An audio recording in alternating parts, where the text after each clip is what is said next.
Okay, so just for repetition, I could just write down the frame stiffness matrix right there, okay? But just for repetition, I'm going to go ahead and derive the element stiffness matrices again for both the bar and the beam and show you how you'd add them together to arrive at that, okay? So what we know that K frame, which is what we're trying to get to, is a 6x6 matrix. So we can allocate some space for it.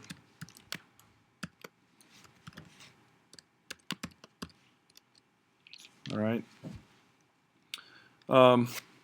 First thing we need to do is solve the stiffness matrix of a bar.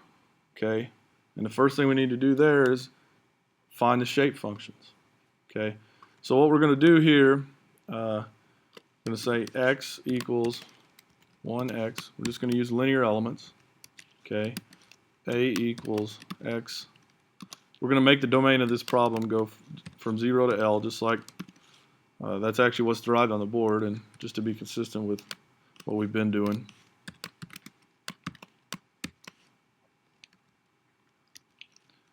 And then the element stiffness matrix, so I'm going to say n bar for a bar is equal to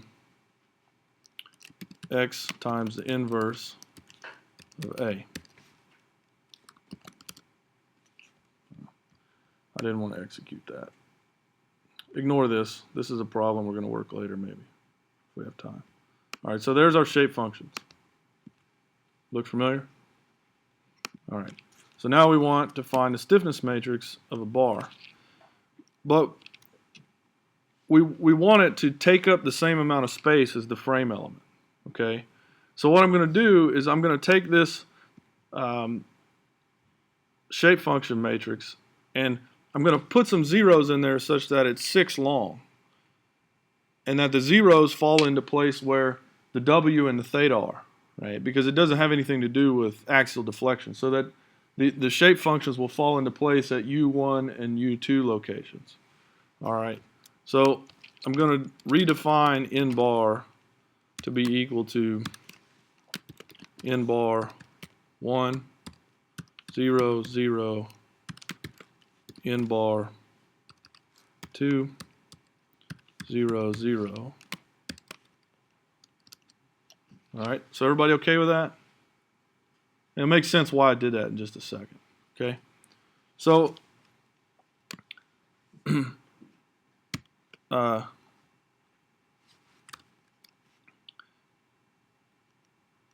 so then K bar is equal to, and we've done this many times, 0 to L, the derivative of the ith shape function with respect to x times the derivative of the j shape function. And we need to put EA there, okay? Yes, thank you. That would have definitely complained. And I goes from 1 to 2, and j goes from 1 to 2 because there's 2 nodes. Okay? I'm sorry. Goes from 1 to 6. But what you'll see, the reason I did this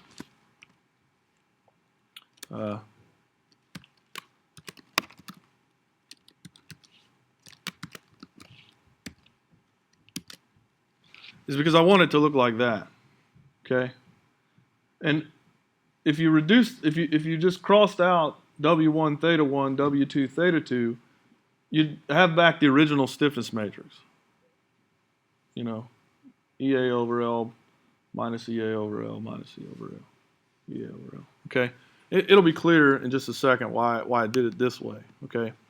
So that's the element stiffness matrix for the bar. Okay, for a beam, so I just copied everything down. We're going to use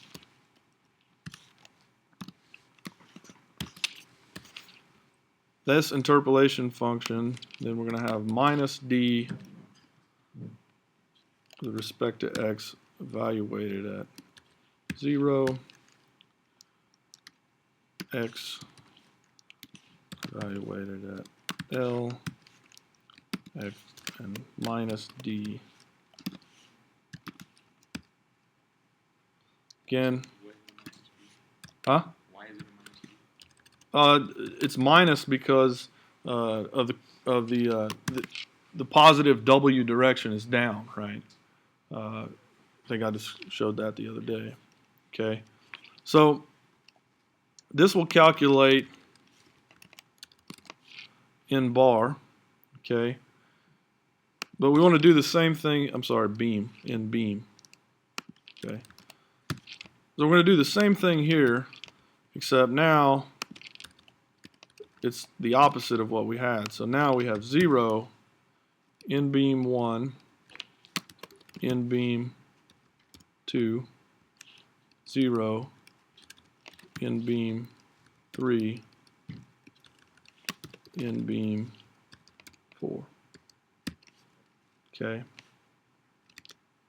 So there you notice this is the beam shape function, the first one, second one, third one, fourth one, and we just have these two zeros where the axial terms come in, U1 and U2.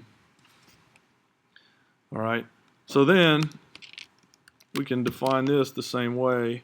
If we go now change the EA to EI, say in beam, I'm going to take two derivatives. In beam, take two derivatives, and go from 1 to 6.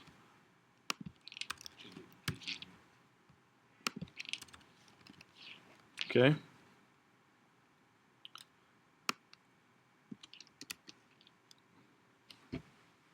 So everybody okay with that? Same stiffness matrix.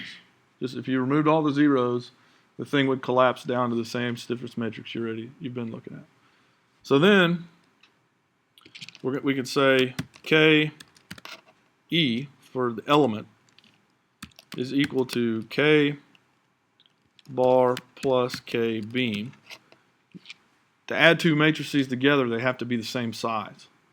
Now it may be obvious why I did that. Okay, so if we do that,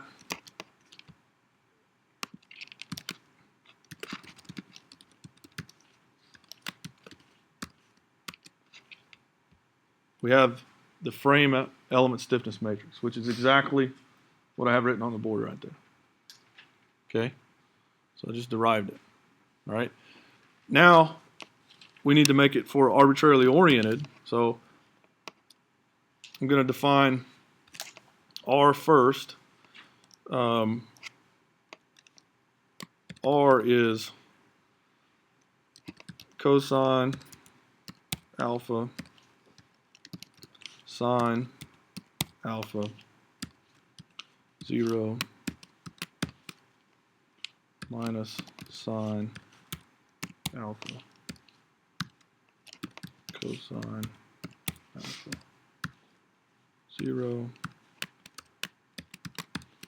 0 0 1. Okay, so that's R. Then I'm going to say T is equal to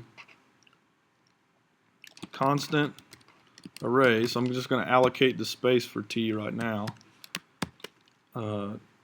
That's a 6 by 6.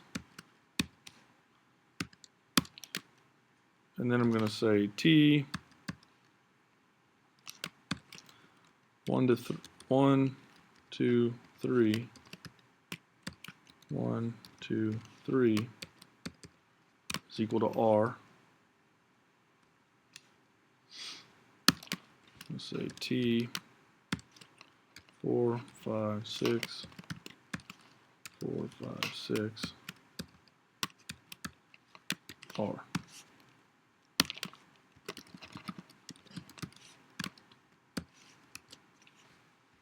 Everybody okay with that? So there's our T matrix, just as I have it written there. And so finally, in the global coordinate system, our element stiffness matrix, so I don't know what to call it, maybe K element global, is T transpose times K element times T. All right.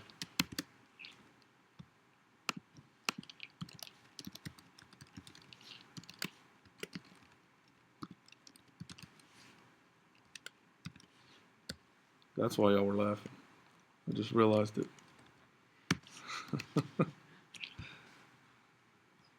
All right. So that's why I didn't write it on the board. Gets ugly.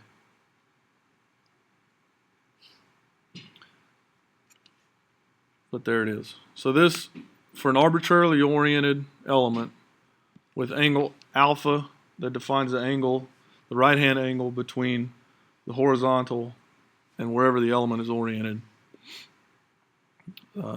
that's your stiffness matrix.